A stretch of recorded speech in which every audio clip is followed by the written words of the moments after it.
Hello, hello, hello, and welcome to the Big Girl Chronicles, hosted by the Artist Exchange Radio Show. This is our virtual reading series, for our virtual artist series, rather, in conjunction with the Artist Exchange Radio Show and Big Schools Radio. I am supporting my artists, myself, and my fellow artists and entrepreneurs in getting through this tough time as we're having with this quarantine and this COVID 19. And I wanted to do my part in helping support not only my own artistry, but the creativity of my friends and the individuals in this art scene that I've worked with and haven't even met yet from Baltimore and beyond.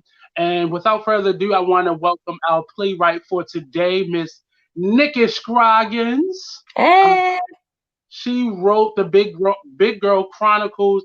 Has it been like 8 years? yeah, it's been a minute. Hmm. Right. We first did this at the Downtown Cultural Arts Center off of Howard and Mulberry Street in downtown Baltimore for a Hmm. playwright series that they had there. And I came on to help Nicole direct this. And can you tell us a little bit about yourself and why you wrote the Big Girl Chronicles? Hmm. Well, I am a Baltimore-based actor. I have been acting since I was a child. My mom was a stage mom. I took dance lessons. I am a trained singer. She also made me play the violin. Um, but acting has always been my love. Hmm. I I am also a fundraiser, but I've always managed to work full time, but also pursue my art. This is about the this is the third show that I've wrote and copyrighted. Quarantine is actually giving me a lot of time to work on some other things, so I'm working on a show right now. But I've always been very passionate about the arts, and my personal mission is really to use the arts to empower others. And so the Big Girl Chronicles kind of came about as just um based on some of my experiences of others, some little made Hmm. up ones, and it deals with all kinds of issues, little humor sprinkled in there. And one thing that was really interesting to me was the first time that I did it. I had so many people coming up to me saying, um, when I was growing up, I got teased for being really short. Or I was very tall and I grew up in a family of petite people. So suddenly my show, I wrote it with one intention and now it's impacting women from all other walks of life. So, and that's what's really good about art. It Hmm. goes further than you. And that's what I really like. So, and me creating this series, and it really has been a culmination of all the people that I've worked with. Most of the people that you see today, like half of them, I've worked with them before, and throughout this series, I try to include everybody that I worked with. Most importantly, my fellow Coppenites, which is Hey. Nikki Scroggins. I started the Artist Exchange Radio Show for artists within the Coppin theater major and an art major to keep us connected, to keep us in a loop so we can help support each other, whether it Hmm. be just buying a ticket or creating opportunities and everything in between. And Nicole has been somebody who I've been able to work with throughout the time Hmm. when we started, and we actually started copping at the same time, Hmm. and we didn't finish at the same You know time. what? But and in support of all of us. And I'm really a big advocate in helping people out. Nicole has really shown and grown since I first met her at that first day. Yeah, I was about 18 and 19, you know. Yeah, yeah, yeah, yeah, you And know. she was singing karaoke during the freshman seminar week.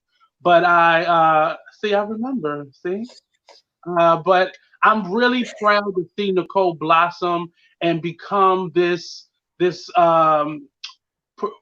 grown adult actually. You know, Yeah, shout out to yeah. her parents, her late mom, Miss Scroggins, her dad, Mr. Scroggins, who continues to be like her backbone throughout all of this. And I want to let you all know, please feel free to send out your shouts, your hallelujah, everything you want to say. You can definitely put that in a messenger just to keep our artists encouraged. This is not an Mhm. easy thing to do because this technology has really like taken us aback. But the last question I want to ask. Well, I got two more questions. One, the last, second to the last is, why do you enjoy writing? So, what do you get out of writing stories like the Big Girl Chronicles? Well, I believe that every person has a story to tell, and as big as my mouth is, um, I always I always only share or shared because I'm better now, shared only certain parts of me. And so writing has always been an outlet for me. And I always say there are millions of people like me. And so I want to be able to tell their stories for them. If they, so for those people that maybe can't speak up, I want to speak for them. Hmm.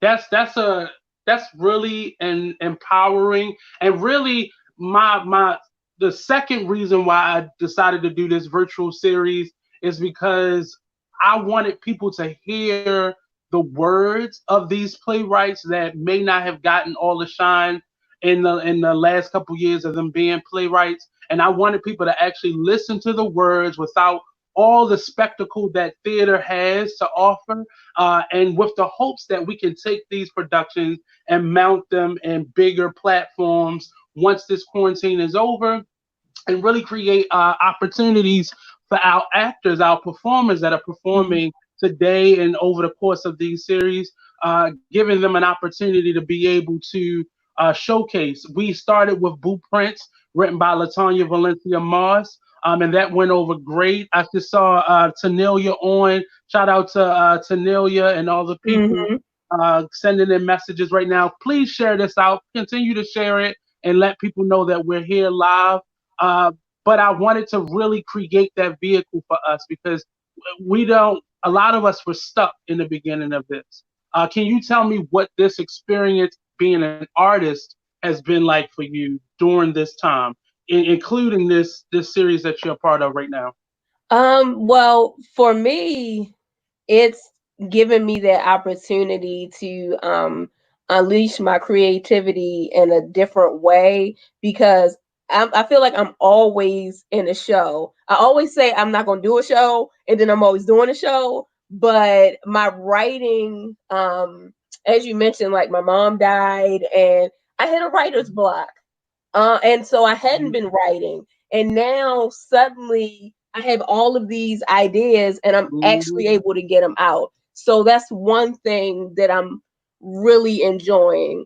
And then listen, I'm waiting on my book of musicals, my musical theater book. So y'all get Mhm. ready because I'm gonna have my videos of me singing, know, and I'm ready and I've been practicing them YouTube videos. So when those musical theater auditions come out, so I'm ready. It's giving me my time to put in that work that I haven't been able to do necessarily. So I am loving that part of quarantine. I am.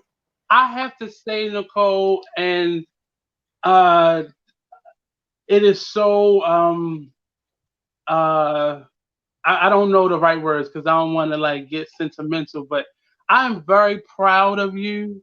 I've watched you grow from a really feisty young lady to this adult woman who is in her own space, creating and not only being a vessel, but being a leader within her within your own right. Creating your own work is something that we talked about a lot at Coffin.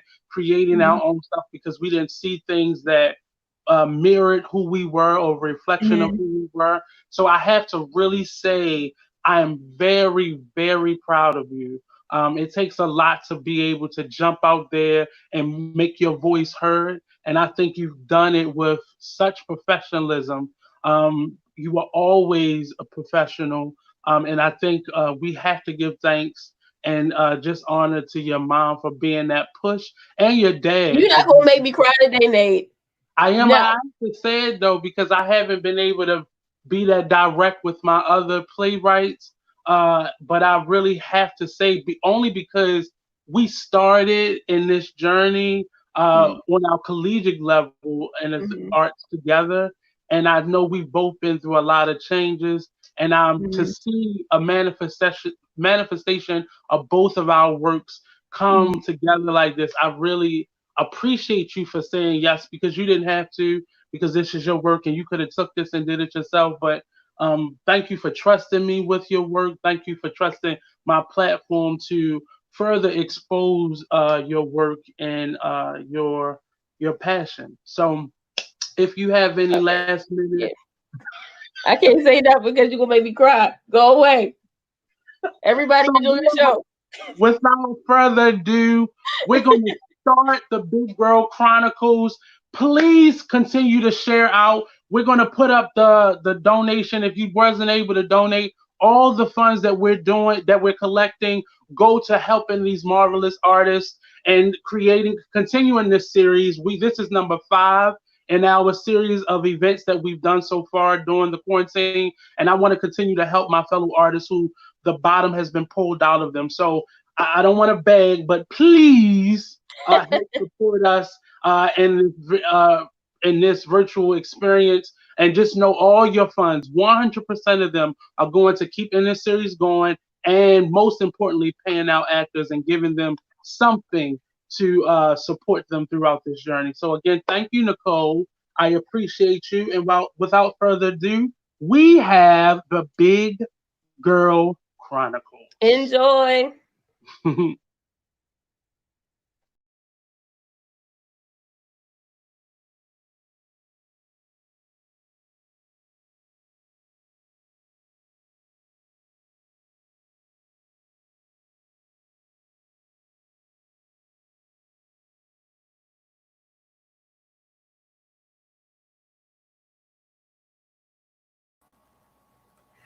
Attention, attention. This is not a test. Do not adjust your TV set. Oops, sorry folks, I almost forgot. To anyone who came to see Starve Yourself the musical that has actually been canceled. We are so sorry for the inconvenience. I hate to alarm you folks, but this is a play about people who eat. I'm talking about people who aren't concerned about every single thing that goes into their mouth. Hey, you. Yeah, yes, yeah, you. You. Don't roll your eyes at me. I know what you're thinking. I do eat. Huh. Well, honey, I'm sure you do. But I'm talking about really eating, real food. Cookies, cake, candy, French fries, pizza, hot dogs, hamburgers, fried chicken, and cheesesteaks. Have you ever had a fried Twinkie? Oh my goodness, so freaking good. Mm, mm, mm, mm.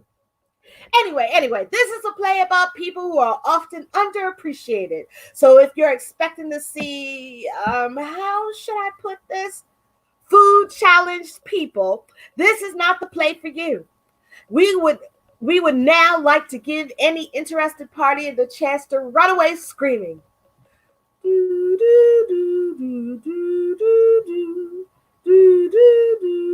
Okay, that's enough of that. All right, so now that we've got that part out of the way, my name is Piper. As you can see, I am beautiful, voluptuous, hot, gorgeous, plus size, full figured, more to love. Whatever you want to call me, woman. I'm your inside scoop into the lives of plus size women. And I don't mean a size 10 plus. How in the world is a size 10 a plus size? You got to be kidding me. That makes no sense to me. But I digress. You're going to come along with me to the monthly meeting of the Bring Big Beautiful Girls Together before we go crazy in a world of skinny images that make us question our beauty. Yes, I know our name needs work. We were having a bad day that when we tried to come up with that name. hmm Basically, we come together each month and share our stories, our hopes, and our fears. Really, whatever's on our mind. I guess you could say it's a support group. We have a judgment free zone. It's nice to be able to connect with other women, women who know what you're going through, somebody that knows about the struggles that you face every day. Sometimes it's so hard to be a big woman in a skinny world. Heck, who am I kidding? It's hard to be a woman, period. Every day we are bombarded with images that are supposed to tell us what beautiful is. Most of us spend our entire life trying to live up to the impossible standards instead of loving and accepting who we are. We need to understand that we all come in different shapes and sizes, and we are all beautiful. In our group, we come from all walks. Up. It's almost time for the meeting to start. I better introduce everyone.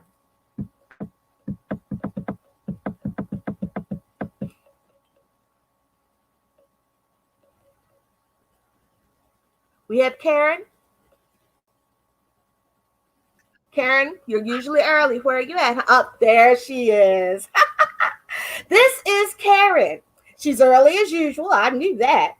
And she is one of our founding members. Her likes are pasta. And pasta. She makes a mean mac and cheese. Oh my God. Whew.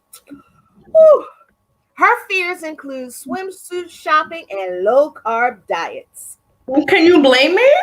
I love carbs. I mean, I don't know. Why did they take away my breads and my potatoes? Why? Okay, Karen, calm down, honey. Relax. Snap out of it. Nobody's gonna take your carbs away, honey. Okay, calm down, honey. It'll be okay. It's gonna be okay. Next, we have Lisa. Lisa, I really hope today your Wi-Fi is working, honey. You keep holding us up with the Wi-Fi, hon. Oh, good. It's working. Awesome. This is Lisa. She's pretty new to our meetings, and I like her a lot. She's like our little sister. Her interests are hot guys, cute guys, just guys in general. She is always full of stories about her adventures. I think this one may be a wild one.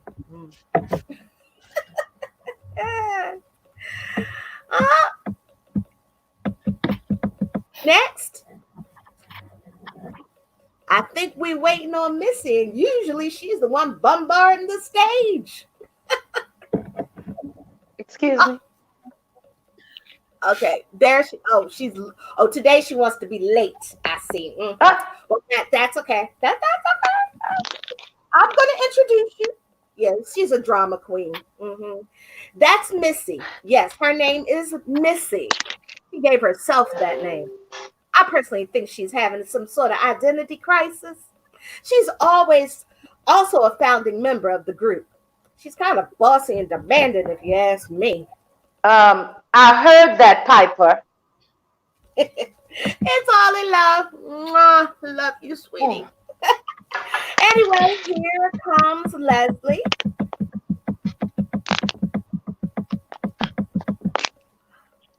Is that my sweet Leslie? Up there she is. And she is so cute. Yes, she is. She's just the most adorable thing. Oh, I just love her so much. Oh, come on. A little shy, though. She has been coming here for about a year. Rarely has ever said a word. We're trying to get her to open up. Oh, do I hear singing? Lord, she's singing. Fiona's here, and she's singing. Anyway, Fiona is our former skinny girl. Her words, not mine. She also is a former model. Fiona is newly back on the dating scene. Her divorce was final last week. I am single and ready to mingle. Wow. Thanks for that biggirls.com commercial. Mm. I'm going to pretend that I didn't hear that. Since the divorce, she doesn't know what to do with herself. The men are pounding down her door. I think she's starting to become more confident. Her ex-husband is a real looker, but he's a big old jerk too. For a while, she really let herself go. She was dressing so homely for a while.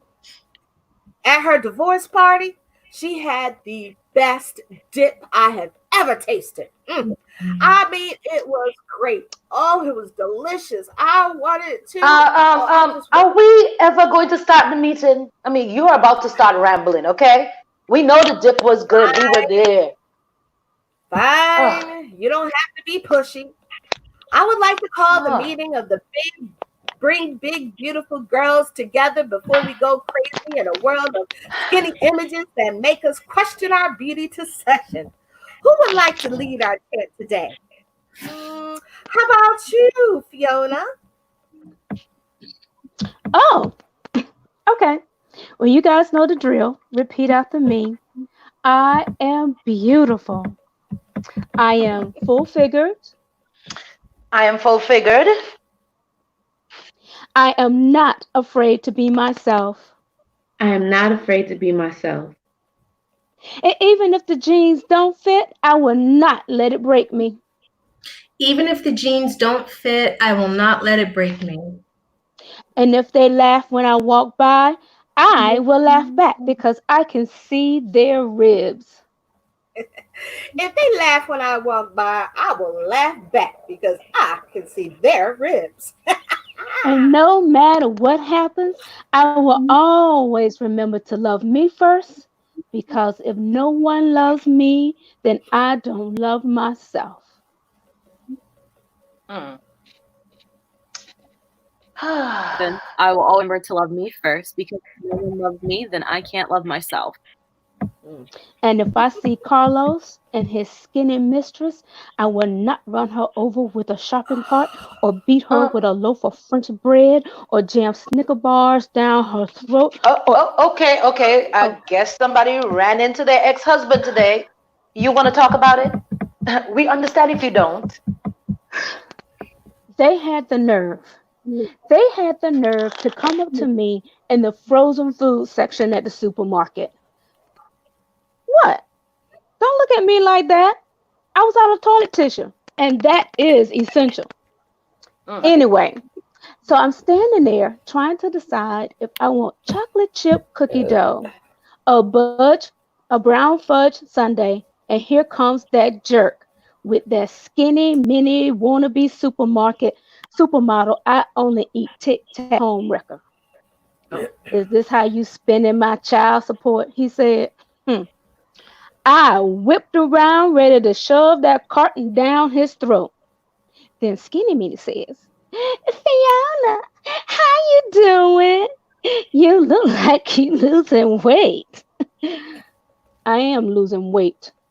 But she ain't say it all nice. It was like a big joke. And then she had the nerve to start spewing out statistics about eating healthy foods. She even said that she would come and help me exercise. And then she called me fatso. Oh, I wanted to just... Wait a minute. Stop the presses. Let's pretend for a second that we are not talking about Fiona's ex-husband's mistress. Don't you absolutely hate when small, tiny, normal-sized people, quote unquote, tell you to lose weight? I'm talking about the ones whose idea of being overweight is going from a size 2 to a 4. Don't get me wrong. If you want to be small, good for you. Some people are naturally thin. But if you have never been fat, can I say fat? Okay. Well, if you never had more to love, don't tell me how I should eat. Maybe I should be helping you gain weight. Maybe I should take my sandwich and give it to you because you look like you're starving. Yeah. Doesn't feel nice, does it? Attention, everyone. This is a public service announcement. When you see an overweight person, please resist the urge to tell them that they need to lose weight and go on a diet. It is also rude to harass them into working out. All you're doing is aggravating them. If they want or need help losing weight, they will contact a healthcare provider. Trying to shame them will not work. I repeat, trying to shame them will not work. It will just piss them off. We appreciate your attention in this matter. I chased her all over that supermarket. I bet you didn't know I could move that fast. What flavor did you choose? Huh? Well, what flavor did you get? Ice cream. You said you were trying to decide between chocolate chip cookie dough or brownie fudge sundae. So which did you choose? I'm more of a butter. Why not? I chose both and Rocky Road. It was definitely a Rocky Road moment. God, Rocky Road. I miss Rocky Road. Oh boy, somebody must be on a diet again. Oh Lord. No, but guys, I just found the best diet on the internet. No. Another true thing. This one really works. I've lost weight since this morning. See? Really easy to follow. Whenever you want something sweet or bad for you, you just drink 10 glasses of water. You eat some carrots and 2 jalapenos. I've been doing it since yesterday, and it's great. No offense, but that is the dumbest thing I've ever heard in my life. It's not dumb. It's all the rage in Hollywood. Layla Van Brochet swears by it, and that's how she lost the weight after the baby. Really? And you said 10 glasses of water? Fiona, don't even bother listening to her. She changes diets like she changes underwear. That's not true. Listen, but guys, this one really works. You realize what you just said? You said you have to drink 10 glasses of water, eat carrots, 2 jalapenos. Who in their right mind would eat 2 jalapenos just for some bad diet? It's not some fad. Stars have been doing it for a long time, but we're just discovering it. They try to keep it a secret for themselves. My cousin's co-worker's sister was on the diet, and she lost 32 pounds in 2 weeks. Lisa's got a point. It does sound too good to be true. No, I'm serious. It does work. Don't I look slimmer? I mean, you can also eat as much lettuce, grapes, and popcorn as you want. Oh God. Well, that doesn't sound that bad. See? What? Am I the only sane person here? I won't even stress myself about it, Lisa. Remember who you're talking to, okay? This is the same person who tries to convince us to try a different diet every meeting. I have not. Yes, you have. Okay, let's see. First, there was the potato diet. And then there was the everything but potatoes diet. And then there was the purple diet. And I don't know what that one was about. The banana diet, the soup diet, the cabbage diet, the pretzel diet, the all fruit diet, and we can go on. And let's not forget the staples, the South Beach diet and the Atkins diet. Remember the egg diet? Oh, and my God. favorite of all time. Oh God. The hot dog The diet. hot dog diet. Hot dog diet. Oh, yeah. Yeah, the hot dog diet. That was a good one. You just see this time next month, I'm going to be hot. Oh God. Yeah, from all those jalapenos. Okay, ladies. Okay. All right, ladies, that is enough. Are we forgetting what this group is about? Okay. We are here to support each other, not to tear each other down. So we're sorry, Karen. We're sorry. Oh, she knows that we're just joking. Yeah, you know we love you, right? Karen, okay, I don't mean to pry, but you usually talk about dieting when you are having boyfriend problems. Are you okay, honey? Oh, I'm fine. You're not fine. Karen is what we call an emotional eater. When she's stressed out, she eats. I don't really want to talk about it right now. But tell you what, I'll let it all out at confessional. I know what you're thinking. Confessional? Well, I told you we are a support group. We just got a little sidetracked today. We usually are quite organized. First, we start off with our chant. Then we make our announcements. We welcome new members, swap recipes, etc. Then we do a quick workout. What? Oh, you're surprised? You thought we were a bunch of lazy slobs, didn't you? Well, I have news for you. We do exercise. As a matter of fact, every morning around 6, we meet at the park and walk. We try to stay as active as possible. Heck, Fiona used to be a model and dancer.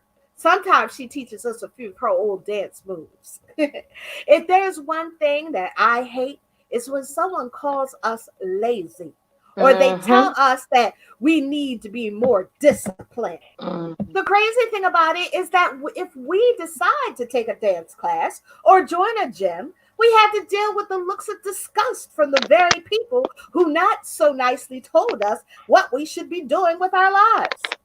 That's why I love our group. We are an active bunch. We motivate each other. That is what is most important. After we get through the formalities, we start our meeting. We just sit down and we relax. Sometimes we just pick a topic and everybody gives their point of view. We talk about any and everything: shopping, dating, family, or we just say whatever's on our mind. We discuss our hopes and our fears. I had the dream again. Oh, honey, are you okay? You know, it's the same thing happening over and over again. I'm kneeling next to my bed. I'm like 15.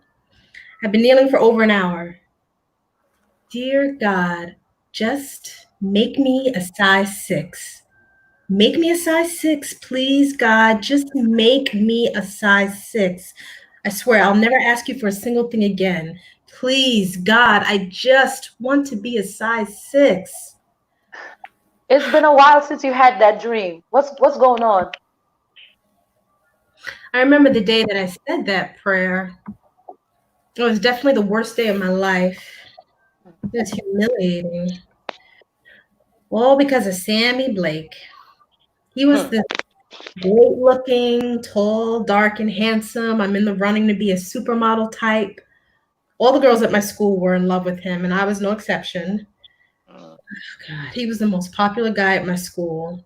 He wasn't a jock though. He was more of the bad boy / prankster type.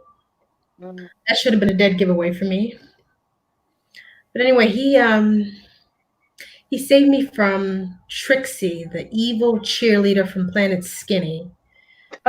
She tormented me from first grade, and she was really digging into me that day. She did it all the time. I mean, it was her favorite pastime. Humiliate Karen, point out her fat legs, make everybody laugh at her double chin. Yeah, that was my life every day. You know, and thanks to her, not a single person would be seen speaking to me. And I know what you're thinking. Why didn't I just stand up to her? Why did I let her make me cry? You know, well, I don't know why. I just let her treat me like crap. But that day, she took it further than she ever had. She made everyone throw food at me. All kinds of junk food. I can still hear her voice. Eat the cookies. You know you want to eat them, fatty. We were at lunch, and I had just started a new diet. I was eating a salad. And she came up behind me and started taunting me. She threw the first cookie, and that was everyone's cue to start throwing food at me, too. She was like a god. If she did something, everyone else had to do it, too. So anyway, I'm sitting there crying, eating my salad, while ducking. And then out of nowhere, I hear a voice say, enough. Everyone got really quiet. I thought that my eyes and my ears were deceiving me. Could this beautiful specimen really be coming to my aid? Trixie, back off, he said. The whole lunchroom was quiet. He stuck out his hand and he escorted me out of the lunchroom. I was in heaven. The hottest guy in school came to my rescue. And Trixie was so angry, but she wouldn't dare challenge Sammy. And after that day, Sammy was really nice to me. He even called me on the phone a few times. School got a lot better. People didn't tease me anymore. It felt so good. Then the spring came, prom season. I was still an underclassman, but Sammy was a senior. Do you know that one day he showed up at my door and asked my father if it was okay to take me to the prom? I was shocked. I've never experienced a feeling like that before. He wanted to take me out, me. I went out and I got a beautiful dress. I mean, do you know how hard it is to find a nice plus-size gown that fits nicely? I got my nails done, a nice pale green color to match my dress. And the day of the prom, I went and I got these pretty curls all over my head.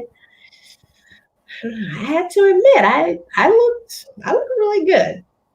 And I felt good about myself for once in my life. So he was supposed to come and get me at 7. I was so excited that I was ready at 4. I just sat on my sofa without moving. I didn't want to mess up anything. I wanted to sweat. I mean, at first I thought he was just running a little late. By 9, we were really worried. I was worried. So my dad decided to drop me off, and I jumped out of the car before my dad even came to a full stop. I rushed inside. I only paused a second to make sure that my dress and my hair was still intact. I walked past all of my dancing classmates, searching for Sammy. And when I finally found him, when I finally spotted him, I couldn't believe my eyes.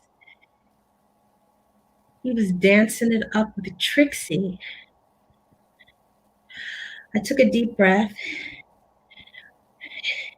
It had to be some kind of mistake. I mean, maybe I got the times wrong. Maybe I was supposed to meet him there.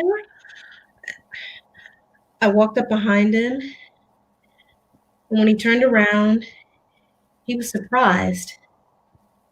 And then he started to laugh. He nudged Trixie, and she started to laugh. You thought he would actually go to the prom with you? She was almost hysterical. Oh, look, she got all dressed up. Did you make that dress from some curtains, fatty? I didn't know what to do. I looked at Sammy. I was waiting for him to say something. Anything. Like this had to be a joke. He just laughed. Everyone laughed, and they just laughed and they laughed as I ran from their stares.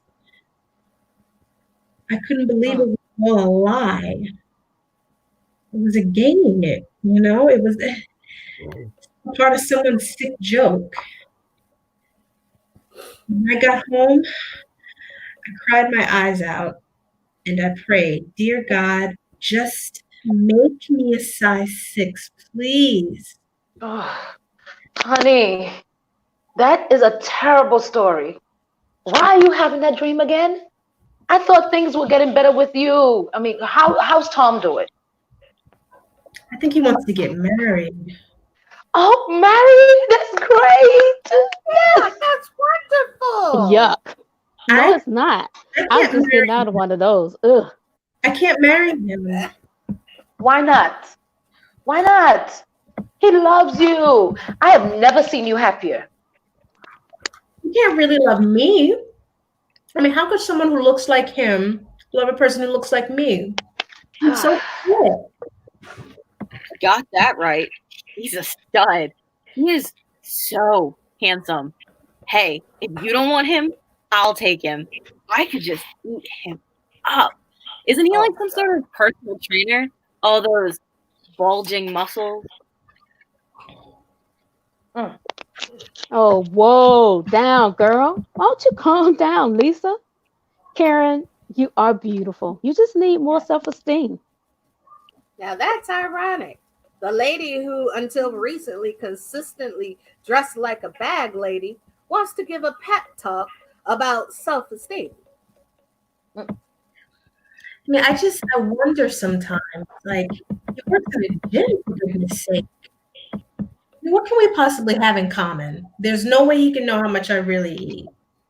You've been dating him for a while now. I know he's seen you eat before. Mm-mm. I usually eat before our dates. Like when we go to a restaurant, I order a salad or something light. Still, the man can look at you and see you've eaten more than that.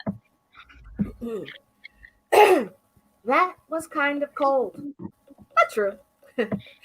How come as women, we feel the need to appear dainty around men? We order a salad with all kinds of things that we can't even pronounce instead of a double cheeseburger or a plate of spaghetti or a nice steak and baked potato. By the time we make it home, we are starving. Or what about dessert? If we go out for ice cream, afterwards we get plain vanilla, when what we really want is a banana split for ourselves. Because we are concerned and preoccupied with what he is going to think. That's why when I go on a date, I make sure that he gets to see the real me. I order a rack of baby back ribs with extra sauce, sweet potatoes, and a side of baked apples. Better he see the real me. I don't want to have to tiptoe around a meal just to please a man. Hey, it's the real me. Deal with it. If they don't like it, more ribs for me. You guys don't understand. You can't know. That's why I have to listen. Look, he fell in love with you at the size that you are. Okay, losing weight is not going to make him love you more. How can you be so sure? He already knows what he's getting. I have seen the way he looks at you. Weight does not matter to him. That's easy for you to say. You have already... Karen, listen, okay? Nobody's attacking you, all right? Are you forgetting why we are here? Why we're here? We love you. We all have to look out for each other, all right? We are stuck in a world that often judges us based on the way that we look. We started this group so that we could learn how to love and accept ourselves. Don't let insecurities mess up your relationship. Don't let other people's feelings affect the way that you see yourself. It's not healthy. Seriously, okay? Karen, we all see how much he loves you. He loves you. You really need to learn how to love you. You guys just don't understand. I know that he'll love me more if I'm a size 6. I mean, no one understands how I feel inside. I'm so ashamed. I want to be happy. You know, I want him to love me. I've seen what his ex-girlfriends look like, and I can't compete with them. I'm tired of being a fat girl. Well, maybe there was something that he saw different in you. You have a lot to offer, okay? You are a beautiful woman. You have a successful business. You know there is a reason why they are called ex-girlfriends, okay? Besides, who says that you have to be a certain size to be beautiful or happy for that matter? Yep. Newsflash, men like women that are all shapes and sizes. I know that people have said some hurtful things to you, but don't let them cause you to doubt yourself. They are just insecure about themselves, and that is why they say negative things. I understand how you feel, Karen. I used to feel that way when I was with Carlos. Look, I wasn't good enough, or at least I thought I wasn't good enough for him. Why did we do this to ourselves? What? Doubt ourselves. Since we've been here, all we've done was complain and moan about men. But you're the one who talks about him 24/7. Shut up, Piper. I'm trying to be serious. I'm getting so tired of trying to figure out what a man wants. Since this meeting has started, we've heard about Fiona's run-in with her ex-husband, Karen's crazy dieting schemes for her man, and listen to Fiona give advice that she barely follows. Matt, wait a minute. You listen here, Karen. Lisa. I'm just stating facts. I've been thinking about this for a while. I actually wanted to share something with everyone today. I'm taking a break from dating. No. What? Not you. Serious? The queen of dating taking a break. Exactly. I'm serious. I just need a break. I'm tired of the hassle. I need time to get to know myself. I need to reevaluate my priorities. I'm tired of being worried about what a man wants. This seems like a problem that all women face. But at times, it can even be even harder for a woman who's got more to love. I never know what they're looking for. Do they find me attractive? I'm sick of well-meaning friends and family members trying to set me up on blind dates. I'm tired of seeing the disappointment in their eyes when they show up. I'm tired of forced conversations. I'm tired of everything. Can't seem to get it right. I'm tired of someone not trying to get to know me. I went out with this joker a few weeks ago. He was a real jerk. I let my coworker convince me to go out with him. First off, let me say that he was a cheap bastard. When he picked me up, he told me that I needed to go in half on gas money. Then we get to the restaurant. He had the nerve to tell me what I should order. Something more healthy were his exact words. And when the bill came, he claimed that he had lost his wallet at the gas station. I ended up paying for the meal. You're a fool. When he told you to pay half of the gas, you should have left right then. I know. I'm so mad. I just wanted to spend time with someone. Sometimes I get lonely. I hate being stuck in the house by myself. Lisa. I thought we covered this with you. Okay? When are you going to stop being afraid of being single? Stop lowering yourself, girl. How could you let him get away with doing you like that? The date I went on before was even worse. I went out with a real perv. Of course, I didn't know until later. I met him at the mall. He started out so sweet. He came up to me while I was browsing and suggested an outfit for me. Now I find that creepy. But at the time, I thought it was sweet. He told me the color would bring out my eyes and the dress would accent my curves. He even bought the outfit for me. That weekend, he took me to a brunch buffet. This is when he started to get weird and creep me out. He never touched his food. He just sat there and watched me eat. He said he loved to see a woman eat. We went out a few times after that. I really liked him. He was a nice guy. So one day I invited him over. I made a nice dinner. He watched me eat it though. While he excused himself to use the bathroom, I let out a sigh of relief. I was starting to get uncomfortable with all this staring. After a while, I realized he was in the bathroom a really long time, so I decided to go check on him. When I walked down the hall, I saw the light to my room on. I went to open the door, and he had on my clothes. Plus, there were a million candy wrappers on the floor, and he was rolling around in them. Ew. Oh, what a weirdo. Gross. No, creepy much. That's not even the worst part. He wasn't even ashamed. He just got up and smiled at me and then proceeded to tell me how I discovered his secret, that he loves meaty, fleshy women. It was the craziest, strangest thing I've ever seen in my life. And you want to know something else that's crazy? He goes to all-you-can-eat restaurants and plus-size stores to find big women. I think there needs to be some sort of registry for creepy guys with weird fetishes. I think I'm scarred for life. So did he get another date? No way! I gave him 5 seconds to get out before I called the cops. Oh, I thought I had problems. That's why I'm taking a break. I need some time to vlogs. You know all guys aren't like that, right? Yes, I know. Just Okay. haven't been yet.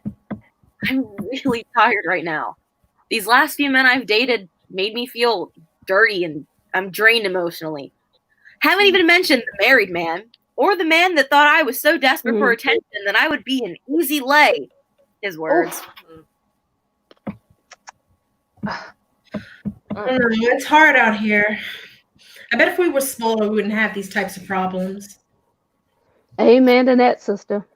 Oh, Lord, what am I hearing? Is that negative thinking? Okay, enough self-pity, ladies. Enough, all right? Enough self-pity. I'm just telling you guys why I'm calling it quits for a while. Okay, oh, look, I think we need to say the 6th commandment. The 6 commandments are our philosophy on life, designed to make us feel good about ourselves. Missy, it's not that serious. Well, I think we should. It might help. I think we should say them. Oh my goodness, did she just speak? I think she did. Isn't this like the first time she's ever spoken? Okay. So since we got Leslie to talk, we have to say the 6 commandments now, okay? Come on, guys. You all know the drill. Come on. Thou shalt always remember that we are big, beautiful women that must always love ourselves or no one else will. Even if we have a bad day, we must never give up. Yeah. Thou shalt not allow media images or others' opinions make us hate ourselves or our bodies. Thou shalt always flaunt what we got and never envy what we don't. Yeah. Thou shalt never let a man or a woman come between the love of ourselves. And thou shalt remember that inside of every skinny girl, there's a big girl trying to get out. Yes. Are you happy now? Yes, I am actually. I just wanted you guys to remember the vows that we made to ourselves and one another, okay? All you guys have done since we got here is complain. Okay, what is going on with you guys? Where are those strong, beautiful women that I know are each and every one of you? Look, I don't want to repeat of last meeting, okay?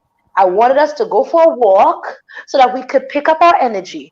All you guys did was fuss, okay? Once Fiona got her text, you all started going downhill. Fiona, stop defining yourself by what he says. Don't let people make you feel worthless. Who cares if Carlos's horror calls you fat, okay? Next time, just delete the message without reading it. I know it hurts, but move on. You can do better than him anyway. Karen, I know that you're hurt. We all have horror stories. I know exactly how it feels to be tormented in high school. We all need to take a deep breath, clear our minds and hearts, and just let go of the pain. We are giving them too much power. Look, I'm not saying to forget about it, but we need to let it go. Besides, mean, evil hussies always end up getting what's coming to them anyway. So there is no need to keep bringing unnecessary stress onto ourselves. Lisa, I love you, and I will support any decision that you make. Don't let these weirdos and jerks keep you from what you love. You know that we all love you. I mean, sure, we can all agree that you pick some real characters. But don't let that creepy fetish guy make you stop dating, okay?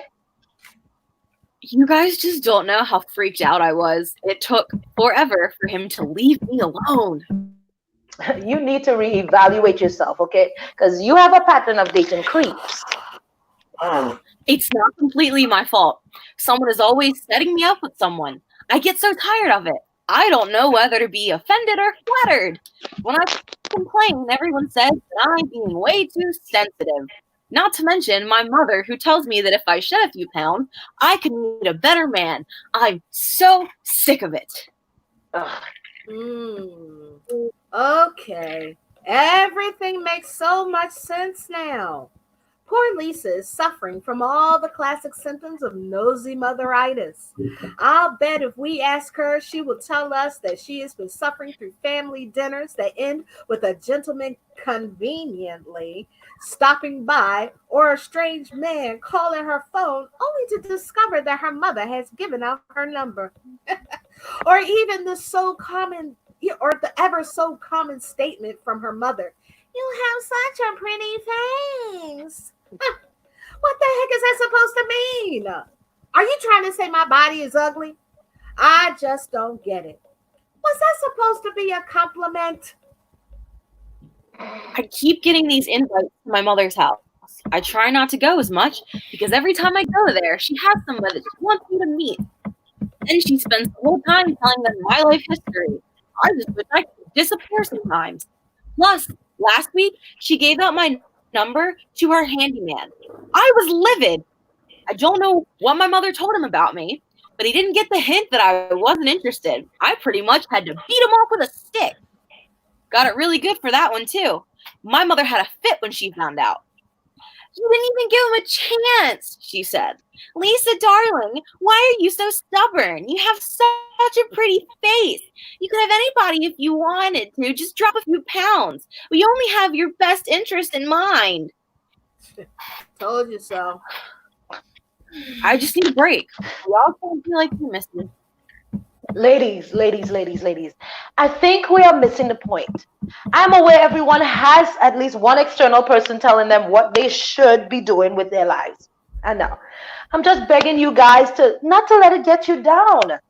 We should not feel like we need to change ourselves and ignore our feelings to make someone else happy. Just because I seem confident all the time does not mean that I don't have insecurity issues. I struggle every day just like you do. I'm not trying to act like I don't have problems. Missy, you are such a strong woman. You don't take crap from anyone, ever. I've seen you stand up for yourself countless times. Remember when we were in that store and Missy yelled at that lady because she was, how did she put it, denying our civil rights? Mm-hmm. That was a classic moment. That girl turned beet red. I thought she would pass out. She was wrong. When I go into a store, I don't expect to be treated rudely. She was boldly disrespectful. FYI, about 6 months ago, we all got together and did some shopping. We stopped in a boutique because Missy was looking for a gift for her niece. Shopping can be a traumatic experience for plus-size women. First of all, many stores don't accommodate full-figure shoppers. Then, if you do manage to find a store with a plus section, the clothes are hideous, horrendous, ugly, terrible, and the list goes on. Why do these stores get all the cute clothes in small sizes? I mean, let's be honest. How many people do you honestly know that wear a size 00 over the age of 12? What size is that anyway? How big is that? It's like my arm. What the heck? When you make your way to the plus size section, you are forced to stare at patterns that could better suit an old couch from 1973. The clothes are never flattering, and then they have a nerve to be more expensive. I just don't understand it. But let me get back to Missy. When we got into the store, the sales girl zeroed in on us. I mean, how can you possibly miss a group of plus-size women in the store that only goes up to a size 10? She put a scowl on her face and soldered over to us. She cleared her throat, and in a nasty nasal voice, she said, "We don't carry your size in here," and then turned and walked away. Oh, I looked at Missy, and I could see her trembling, not from sadness, but from anger. Before any one of us could react, she was in her face. I believe Missy's exact words were, "How dare you speak to me and my friends like that? We have a right to enter any store we choose to without being harassed. Do you treat all of your customers like this? How do you know I'm not in here shopping for someone else? Even though that should not matter. You're violating my civil rights. Now bring me your manager." It was great.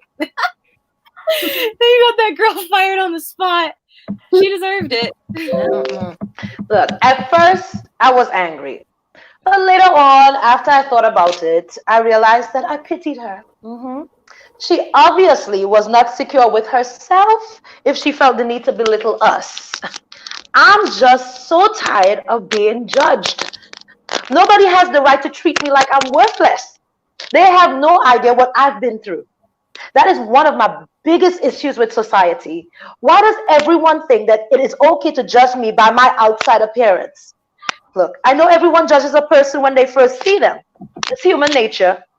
But why do some people feel entitled to say something rude because they are smaller than me? Newsflash, newsflash, I love myself. I am okay with who I am. Inside of every big woman, there is not a skinny woman waiting to bust out.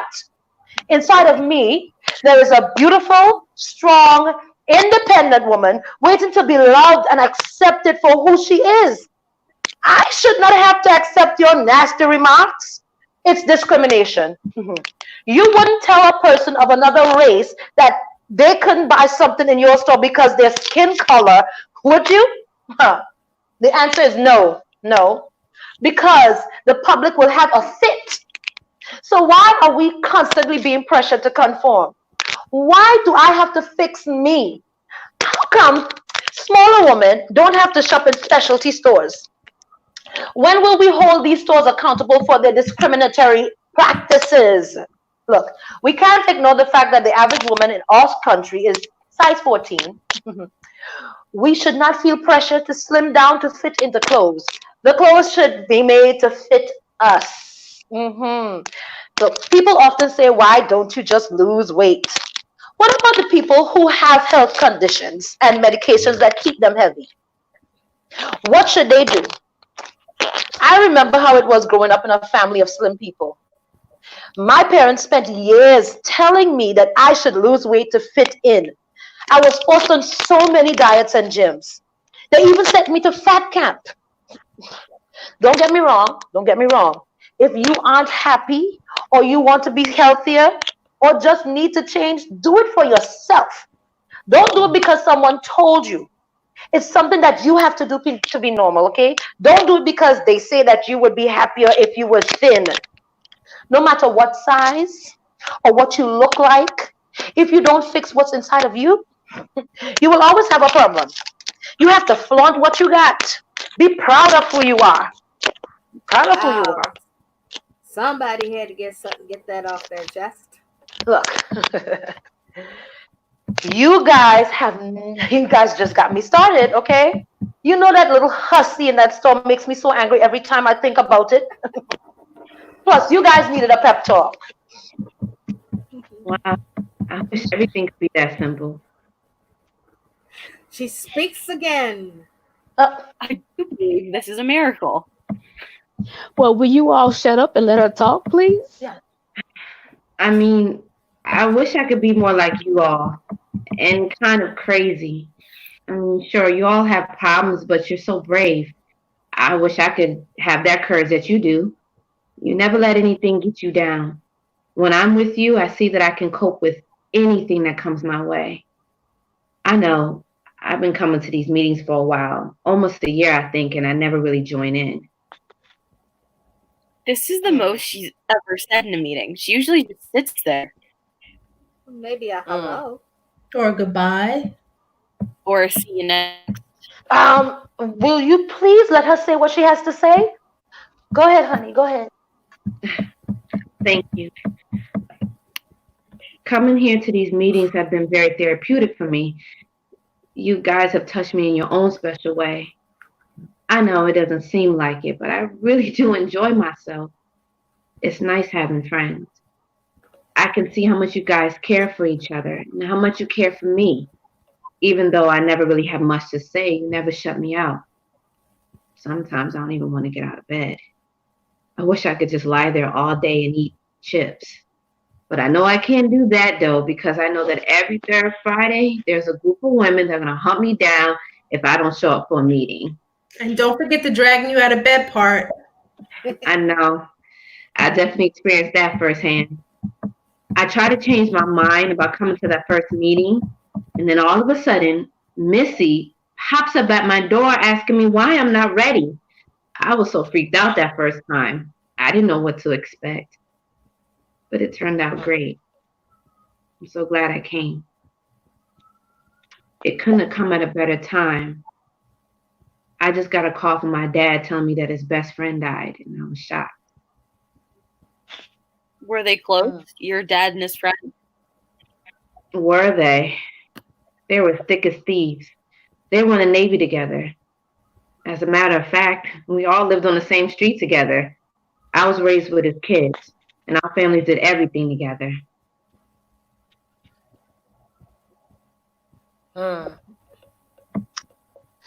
You must be taking it hard.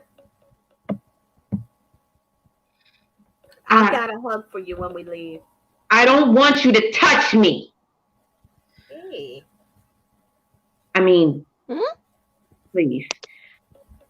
I don't like to be touched. I didn't mean to scare you guys.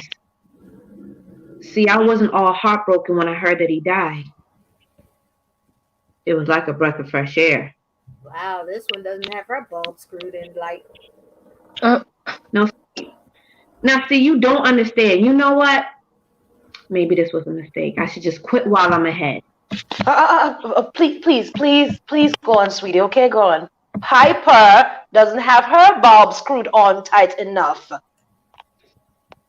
Go on.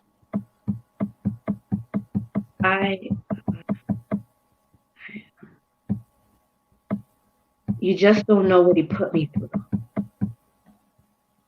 All those years, I just died inside. I was happy and fun on the outside, but inside, I was so dead. I'm glad he died. I wish I could just spit on his grave. He took so much from me. All those years,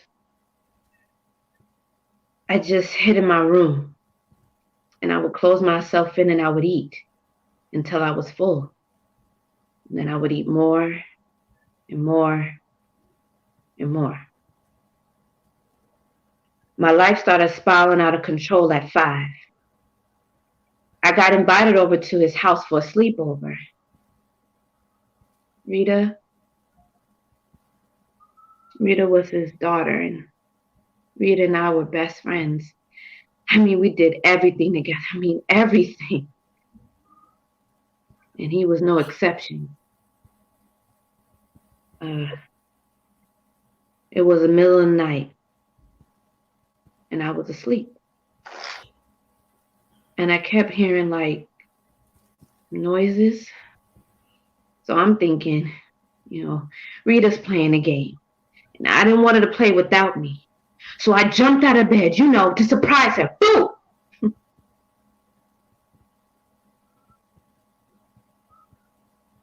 I can't tell you what I saw because it hurts too much. Because he did it to me too. Ooh, that was the day that I died. And I can't count how many times it happened. And I was so scared, and I was afraid of what my father might think. I mean, that's his best friend, his right-hand man. So for 11 years, I ate and I ate. Anything to take the pain away. And he didn't stop until I was 16, when Rita died. She killed herself. I wonder why. I mean, my heart aches for her. I mean, it still does. I mean, she was my best friend. The only one who ever understood. And I ain't never told no one until now. Please, don't judge me. I'm glad he died. He killed me a long time ago. But on to more positive things. You guys, you really inspire me. You guys make me see that I could just cope with anything. I mean, anything that just comes my way. I'm so sorry. I had no Yeah, idea. please. Yeah, forgive You me. are so brave. I appreciate that, guys, but please don't feel sorry for me. I just wanted you guys to know that you've helped me. I'm just inspired by what you guys do and what you stand for. We are the ones that should feel inspired. So thank you for sharing that with us. Our problems don't seem so bad anymore. My man problems sure don't come close to yours. I need to reevaluate my life. No, your problems are just as stressful as mine. Well, I mean, I guess you're right. I mean, Carlos definitely caused me to stress eat. You're a closet eater. Closet eater. A person who uses food to deal with their problems. They often will hide food in the way that an alcoholic will hide booze. I have seen some of the hiding places: under the bed, in a shoebox, under pillows, and taped under the kitchen chairs. The list goes on and on. We have to find a way to stop this because it's not healthy. And I hate that I do it. But it's like I can't stop. I just get caught in a funk. I just start remembering everything that happened to me. I see his face. I smell his breath. I hear him whispering. It just gets so hard to deal. I feel like I'm suffocating. And then I see Rita.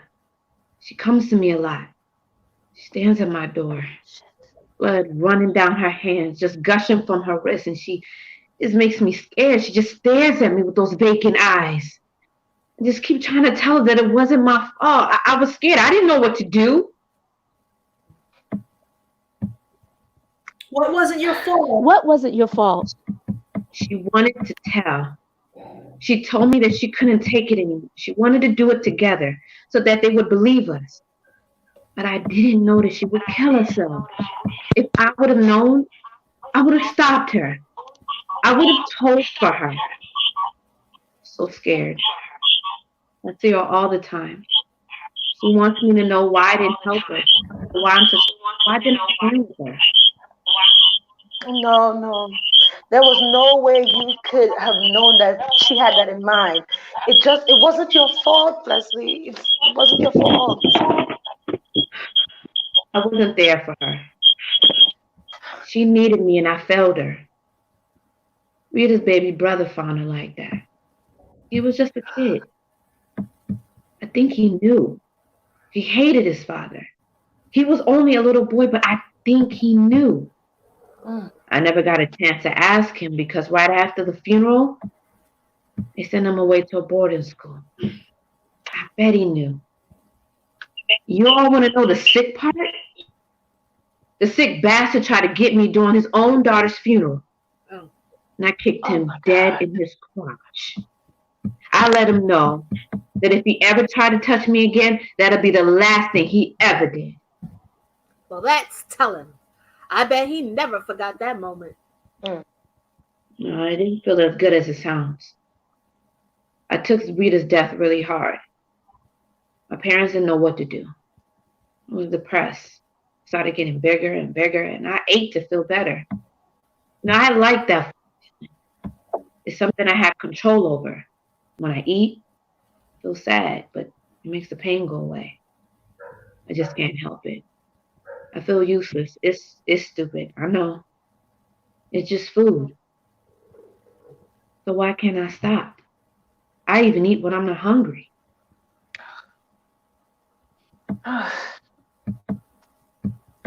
It's not stupid. Not stupid. It's not stupid. It's not stupid. Not stupid at all.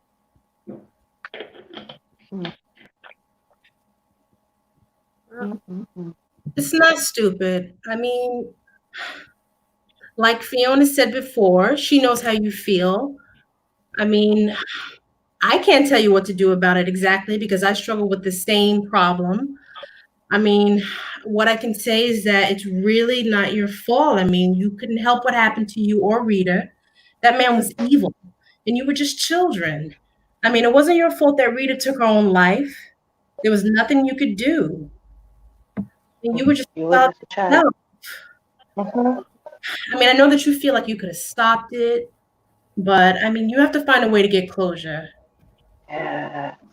I know what Fiona told me, like, for instance, she's still struggling every day. She tells me that she put on a happy face, mostly for her kids, but she still struggles. Her husband took so much out of her. But you know, she used to be a model, right? I think years ago, dinner, she met. It was like 19. They were both really young. They were in the industry. He was like 4 years older than her. She said it was love at first sight. That's silly, right? I know. But I don't know. She said they were like a walking cliche. He was the photographer shoot. And then when she walked to the set, she said that he almost dropped his camera. He was staring so hard at her. Very comical. But he started taking pictures, and she says the magic began. The two of them clicked instantly. I think he invited her out to dinner. They became inseparable. And Fiona always said that he was the love of her life. I think he asked her to marry him about a year after they met. He was so excited. The wedding was spectacular, apparently. It looked like something out of a movie. They had a 3-week honeymoon. She said it was great. Married life was wonderful. They adored each other. Carlos was ecstatic when he found out that she was pregnant with Carlos Jr. He used to do everything for her. He said that when the baby came, he was such a proud father. And she said things didn't really start to change until they had their second son. She had a hard time losing the baby weight. With her first son, the weight just melted off, but I think by her second pregnancy, it wasn't as easy. I don't know. Apparently, the light went out in Carlos's eyes. He looked at her differently. Oh, God. It's so sad. Oh.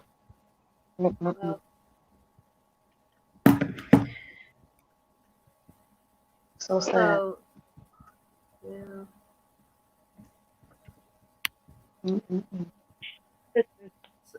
So Fiona, you see, you kept telling us they looked at you differently. Right. And sometimes it is hard for me to talk about it, but I tried everything that I could think of at the time, and I just couldn't get the weight to come off. He would stay out late, and at first he would make up excuses, and eventually he just didn't even bother anymore about saying anything. And I became so out. I didn't know what to do, so I started eating more, mostly at night in my bed while waiting for him to come home. But the weight just would not come off, and I started to gain more. I mean, I knew there was another woman. I just kept trying to deny it, and it worked until I caught him inside my house with her. Jesus. Wow. And he's still living after this. And I would have kicked him to God knows where. And the sad thing is, he laughed at me. Both of them laughed at me. I mean, I could barely breathe. And finally, I got enough air in my lungs to blurt out the word, why? He told me he just didn't love me anymore. All of the attraction was gone. I was too much woman for him. He told me I should have taken better care of myself. And he was trading me in for a newer, younger model. Wow. He said this all while his little whore was watching. I felt my life shatter in a million pieces. I just ran out of my house, drove to the nearest joint. It was awful. The kids were strapped in their seat, and while I cried and polished off 2 medium-sized pizzas, Mm. so much for losing weight so that he could love me again. I used to be scared to wear certain clothes because I was afraid that I would look too big. He hated my stomach. He would always make me cover up. I wasn't allowed to go out to eat dinner with him because he was embarrassed by me. He didn't want to be seen with a cow. He would make fun of me in front of the children. It was sickening. All right. So, how exactly is this story supposed to make Leslie feel better? Because right now, it feels kind of depressing. The point is that after the smoke cleared, I realized that Carlos had too much power over me. I had let someone else tell me how to feel about myself. Huh. I let him make me doubt myself. I forgot how beautiful I am. For a while, I held on to every bad thing he said or did to me. I mean, I'm not perfect. I still cry. I still have the urge to binge on food, but it is nowhere as bad as it used to be. If he wants to have that kid that could stand to eat a few more meals, I'm okay with that. I am not going to let it stress me out anymore. I am done with letting him run my life. I mean, I was letting the pain cause me to self-medicate with food. And Leslie, I want you to let go of the things that hurt you. Don't forget it, but let it go. I had to let it go. I let go of the house. He has that trash living in my house. Oh All boy. of those years down the drain. Oh, he makes me so sick. Plus, he kept a Bentley. That should have been my car. I want him to still be laughing at me if I slashed all them tires. We should go slash them. Or I know, let's TP the house.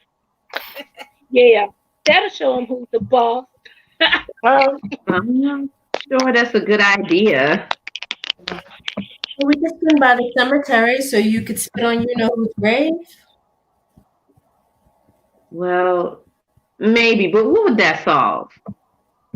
Nothing. But it'll make you feel better. Okay, guys, grab your purses. Come on. I know it's a quarantine, but grab your purses. We can take my car. Ain't nobody going. Yes. Somebody grab the eggs. Oh no. Folks, this is a great time, the great end to our meeting. We don't want y'all to be accessory to our crime. But we hope you enjoyed this meeting. We weren't trying to offer any advice or solutions, but being a big girl. We just wanted to let our sisters out there know that they are not alone. And they're not. And that we don't have to preoccupy ourselves with our weight. It's okay to be who you are. We don't need to define ourselves by a man. It's okay to tell your friends and families to stay out of our affairs. Don't let anyone cause you to lose who you are inside. Remember, you never should have to accept less than what you deserve. And never be afraid to stand up for yourself. No matter what size you are, you deserve to be loved and respected. Even if you are teased, cheated on, or abused, learn to let go of the past. You can survive. Don't worry about what others think, as long as you love you. That is the only thing that matters. And the most important thing that I want you to remember is that you are beautiful. I don't care how people look in magazines or on television. You are beautiful. Whether you're a size 2 or 22, be proud of who you are. Whether you have thunder thighs, bat wings, muffin top, Bertha butt, cankles, or back fat. Do not be ashamed. Do whatever you have to do to make the world recognize you. You don't have to accept less. Challenge the stereotypes. Contrary to popular belief, big girls are people too. We are not lazy. We are not fat and we are not slobs. We deserve to be heard because big girls have feelings too.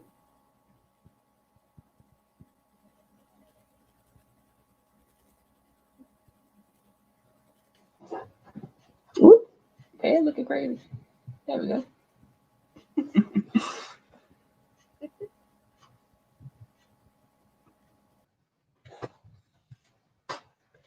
Thank you so much.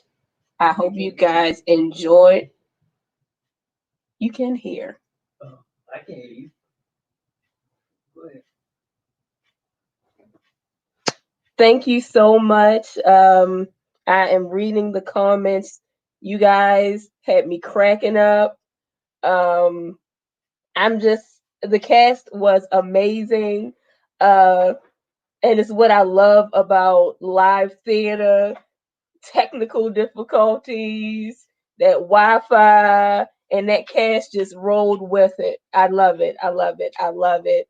Some of the cast is gonna come back in, so if you have questions, comments, you can ask us anything. There's one, another, and just so you guys know, only 6 of us at a time are allowed on the screen, so we may be rotating in and out. So if you have a question or a comment for a particular person, just put it in and we will be swapped in and out. Thank you so much.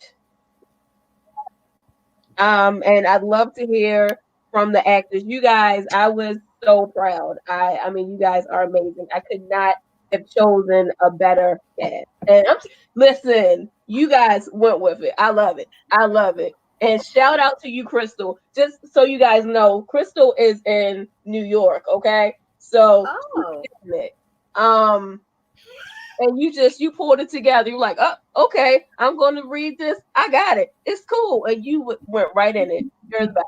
I love it. All of you are the best. But I was like, go ahead. You winning. I love it.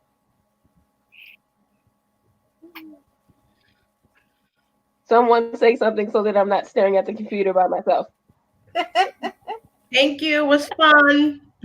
Yeah, thanks for having me. Yeah, it was definitely. Thank you, Nicole. It was so much fun.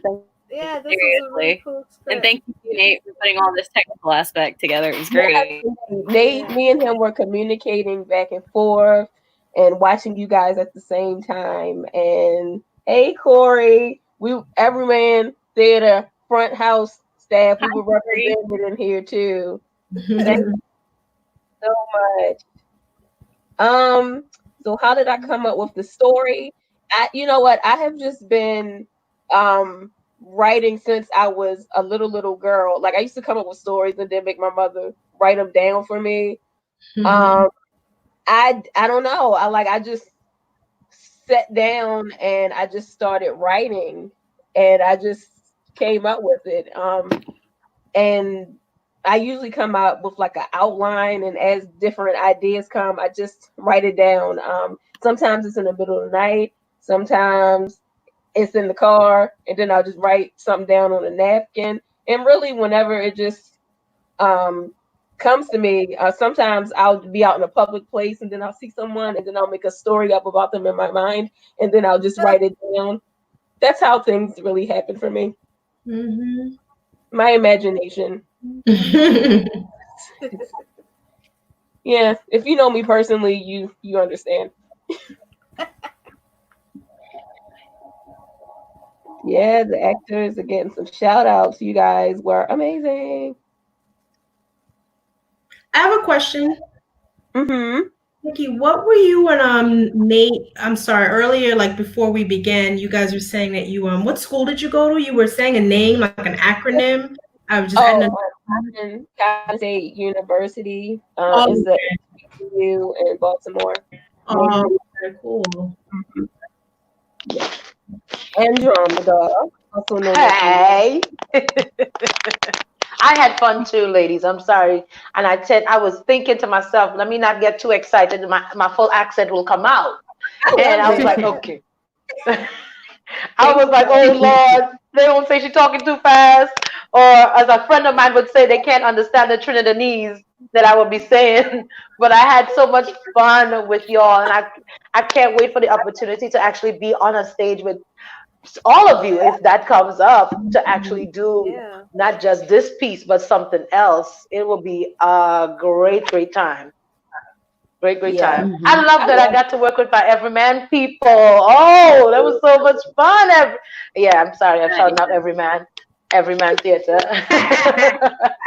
Yeah, because who knows when we'll get to be together again with this program. Yes. I know. Yes. I want to shout out to all of my MPT family. I see you in the comments. Yeah. And I see you, Kate. You represented too. You know. Did I? You did. We all did. Yes. My dad was like, why she's so silent? And I'm like, did you not pay attention during the first time you saw this in 2014? I was in character. That's how I know. I'm not really quiet in my life. Well, these few know. No. I have a question. So, Nikki, how did you come up with this particular script? Well, so I've always been very confident when it came to my weight. I've had asthma my whole life, and so I've been on prednisone so many times, which if you've ever been on prednisone, a side effect is like making you want to eat like a whole chicken and whatnot. So my asthma was always really bad. So I always was heavy. And so for whatever reason, if you're overweight, somebody always has something to say. Yeah. And I'm like, you call me fat, and I'm kind of like, do I not look in the mirror every day? And so I've lost weight recently, and it's ironic. Like, so I wrote this before I lost weight,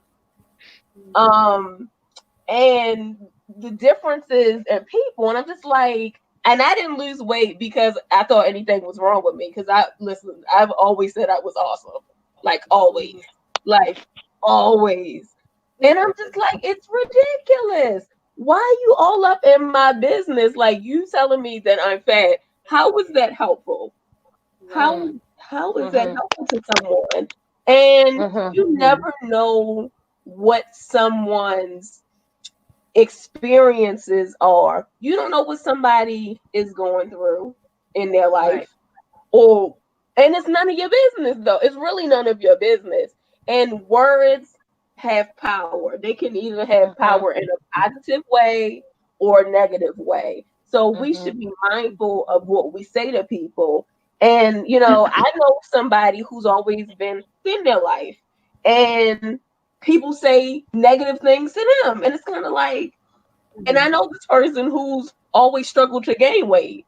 So how about everybody just treat everybody like people, and then we won't have this problem. And so I just wanted to write a play where I could put like all of the absurd things that I have either experienced, because some of those things, and people like, oh no, people are jerks sometimes. And they don't see it that way. Oh, but I'm trying to help you. So I was being really judgy helpful. Just pisses us off. You know, so that's what I said. I just needed that public service announcement, you know, that, you know, telling somebody to lose weight. I'm pretty sure they know. I'm pretty sure the detective probably told them too.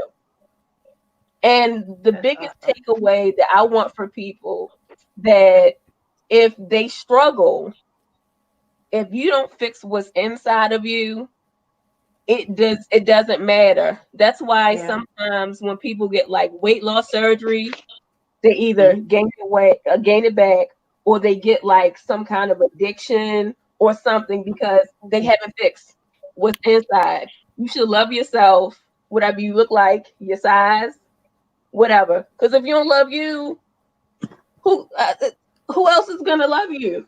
Or you gotta love yourself. Mm-hmm. Yeah. Gotta shout out to Oh Alina my God. Players. A friend of Alina mine just said, Playhouse people listen, was watching. Exactly. Arena Players was wait, watching. I love it. a friend a friend of mine just said everybody on 600-pound life is married. Eat cake. That's true. That is true. That is I mean, like, true.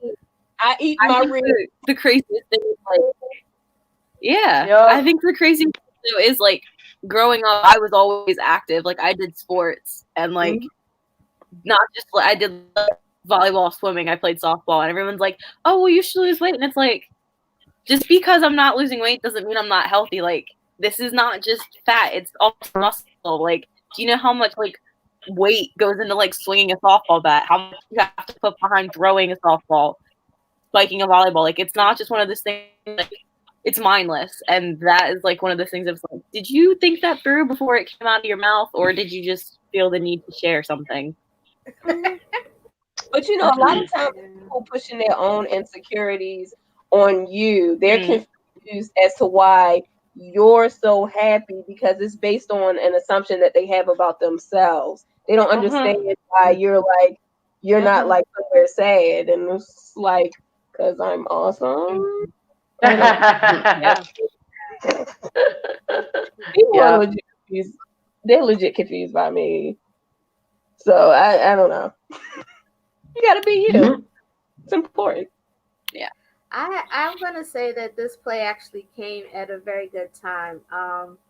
I've been dealing with some things, and in the last 2 months, I've actually gained 20 more pounds. I haven't been this big since I was young, and I'm finding it very difficult to get the weight off because of health reasons. And I am, I was struggling, and I was feeling some type of way about being so huge. And this play came at a very good time. It kind of reinforced everything that my husband tries to tell me every single day, that I am beautiful and that he loves me. He doesn't care how big I am. Yes, come on, hubby. Yes, that's what you do. When we first started the rehearsals, and he heard me quote the line saying, I'm big, I'm voluptuous, I'm lovely. He shouted out, "Yes, you are." I love it. But I was also one of the ones that was teased coming up because my mother just fed us donuts and chips. She really didn't know about that we should have eaten healthy, and of course we were teased for being big, and I'm learning, and like I said, this play came at a very opportune time. I'm glad. Awesome. I'm so glad. That is always my goal when I write. I'm trying to look through these questions. Oh, did everybody pick their stories? So actually, when I was looking, and I was kind of looking at who should play what, and I was thinking about like personalities and who I thought would be just a good fit. I hadn't worked with everyone before, but I'd pretty much seen them in things or observed them, and it just worked out. And so when we were having rehearsals, and I'm like, yes. So I'm just gonna pat myself on the back. Go ahead, girl. Go ahead, pat yourself on the back. Come on. Go ahead, do that. I feel like everyone. Go ahead, girl. Yes. Everyone really fit their role well. And I mean, minimal direction for them. I was pretty much like, do what you want, because they were amazing. I really, all of them are so talented, and I think they're great. Let Well, me thank you. see. You're awesome too. Any more questions? Let's see.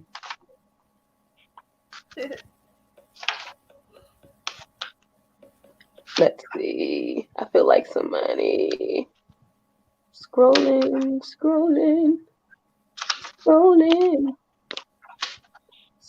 Oh, what am I working on now?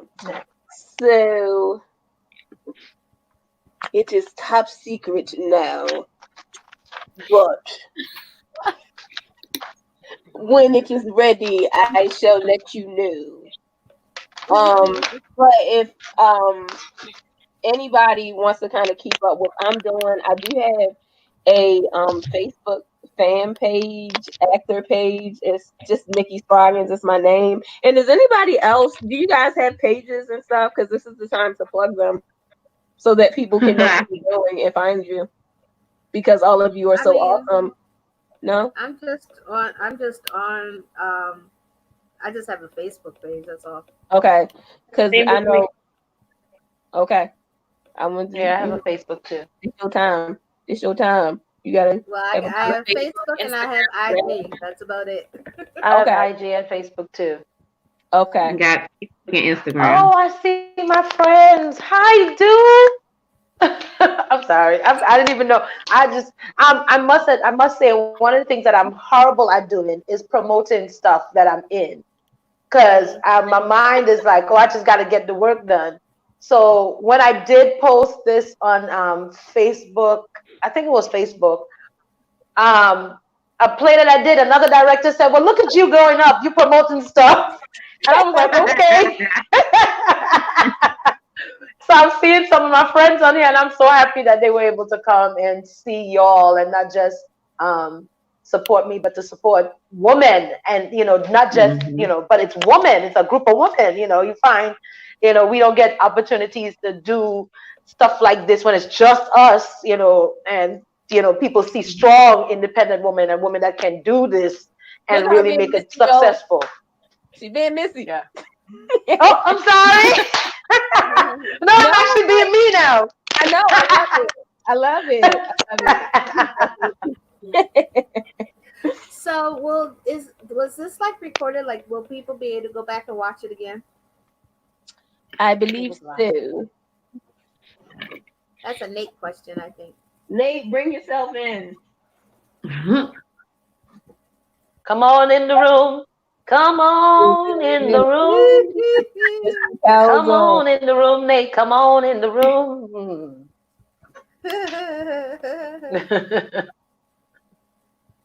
Where's my Nate, come on and join us, women. I'm feeling so parched.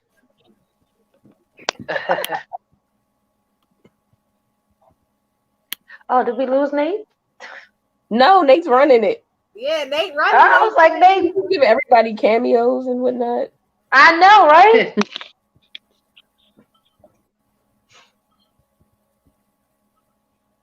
Oh, there he is. Hi, Nate. Hello, Nate. Hello. I'm sorry. This is I'm glad Mr. Brown is watching.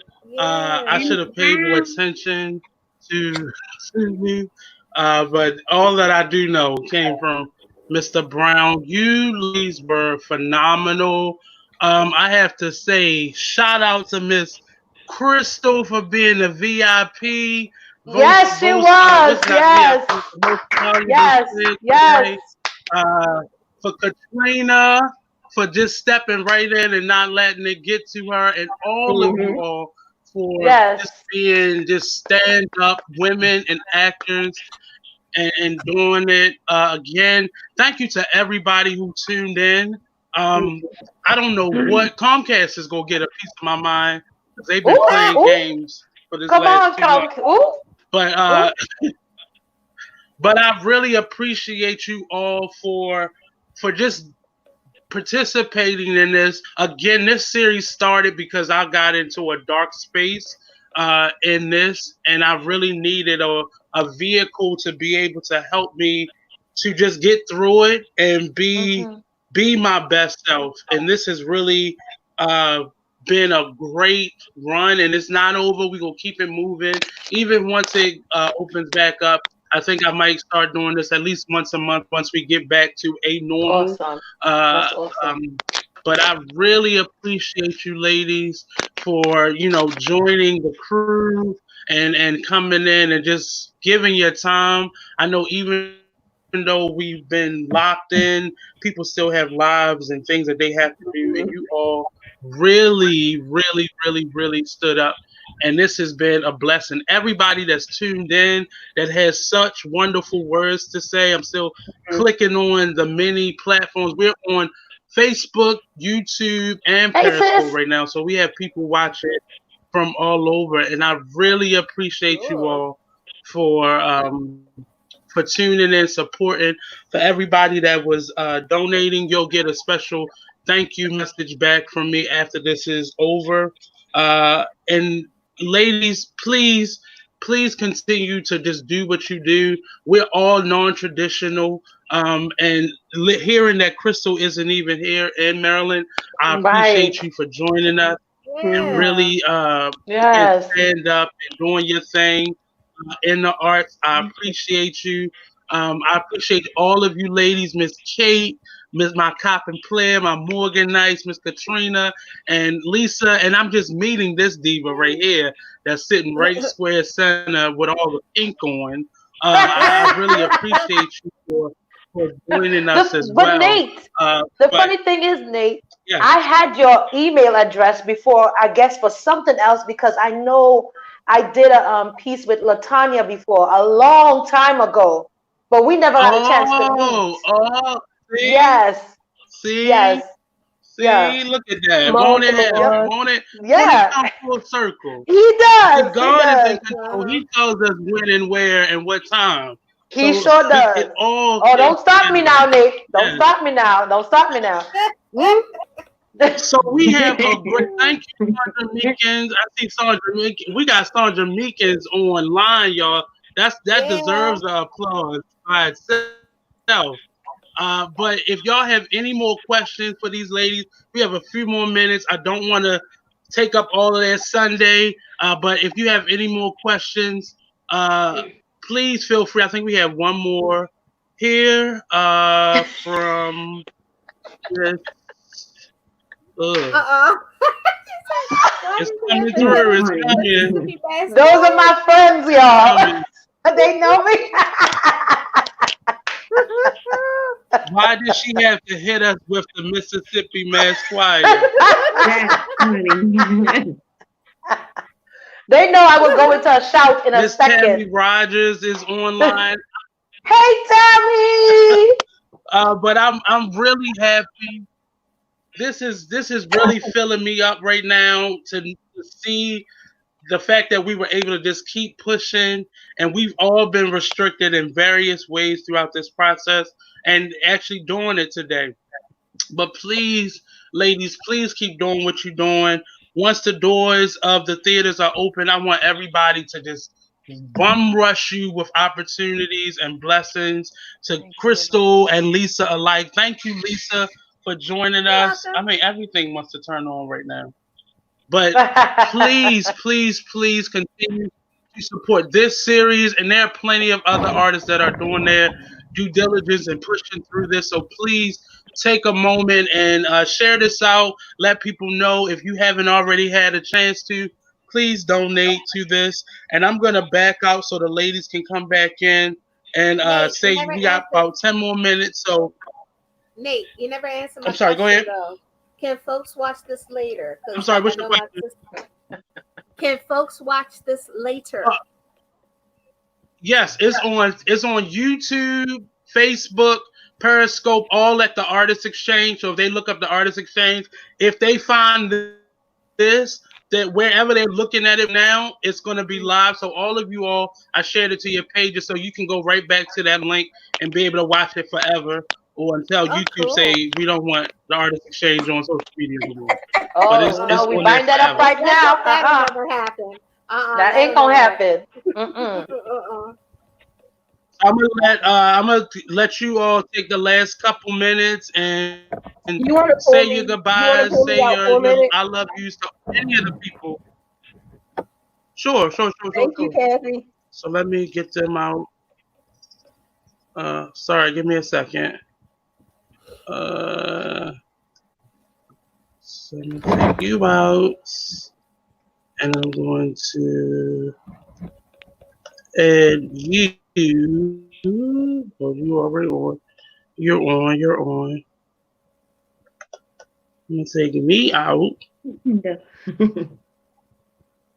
Take me out.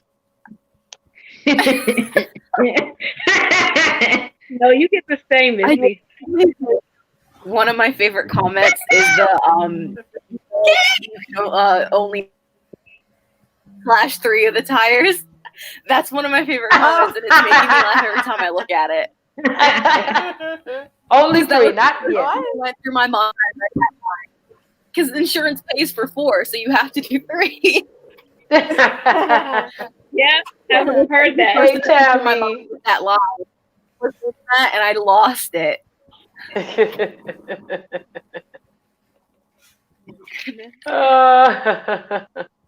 So, Krystal, thanks for having my back. I don't know how that happened twice in the same place. That's all right. Yes. Yeah. And I'm struggling to find out, like, can I make it work on my phone? Or Y'all are what? so awesome. I can hear you. And I was like, so okay, where are good. they now? Yeah, you did That great. was so good. Yeah, That's thank so you. good. No, of course. Sorry Shout about out, that. Donald. Shout out to Donald Owens, director of Arena Players. He joined us too. Yeah. Okay. All right. Any more questions? I don't see no more questions. Yeah. Neither do I. Oh, that means I don't have a rehearsal with y'all next week. Right? What am I supposed to do with my evening when that's that feeling you get after rehearsal is done and the show is done. Like, what are you supposed to do with that space now? Yeah, I actually have to start rehearsing for my next show. What is it? What is it? Put on Jukebox is going to be coming up sometime at the end of June, prayerfully, if the theaters get back open again. Awesome. So I have my songs. I have to start learning those. Come on. So what songs of music are you doing, Lisa? Are you doing one person? He's got me doing Dionne Warwick. Oh, okay. Dionne Warwick songs, yeah. Yep. So it was nice meeting all you other ladies who this is my Yes. first time meeting. I've Nice worked with to Lisa meet you before. all. Definitely. Yes. I know. 3. This makes 3, Katrina. I know, right? Yeah, 3. Yeah. I work with 2 other ladies. I work with 3 other ladies. I work with well, let me say that. I have never done a play with you ladies, but I work with Nikki and Kate and Kendall, and it's so good to do this. It's so different. It's so good to do something else other than telling people the show has started. Get in your seats. Right? Oh yes, and mama. Oh, Yes. She said, hey. Any more questions? Hey, Chelsea and the girls. More questions? I guess nobody has any questions. Nobody want to talk to us. They don't want to talk. They don't want to talk to us. That's okay. That's Just okay. give shout outs now. You know that's what I'm saying. That's okay. Well, thank you to all the people that took the time. Hi, Kate.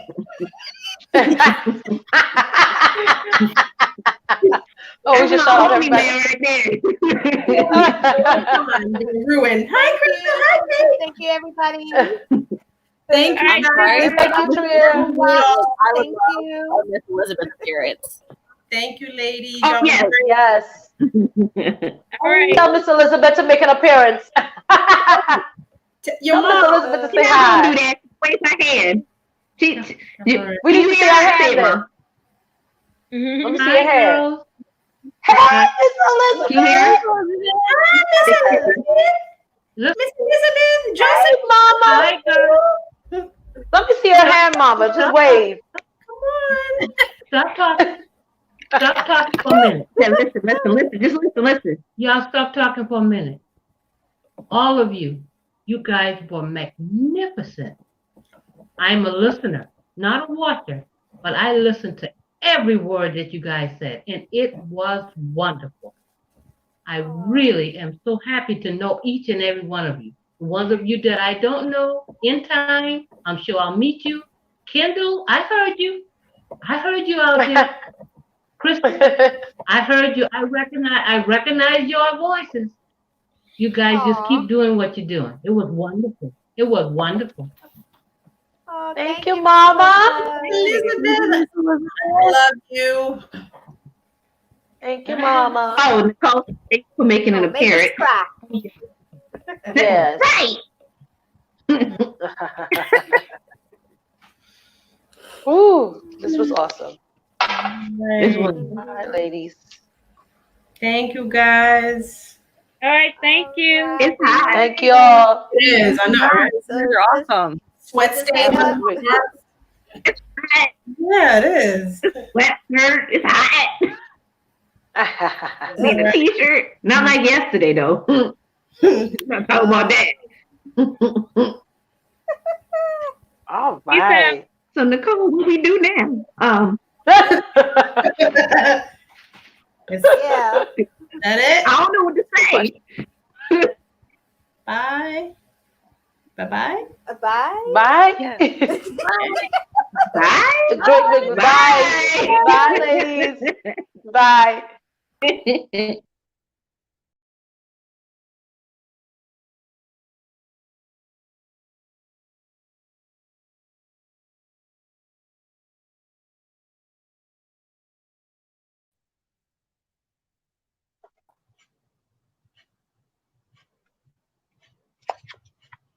Hey, before y'all leave and get out of here, me and Nicole just wanted to say goodbye. So long. See you soon. Please be safe. Please stay safe. And really, thank you again. So this series is going to continue on. Next up, we're doing the Real Nigga Show reunion.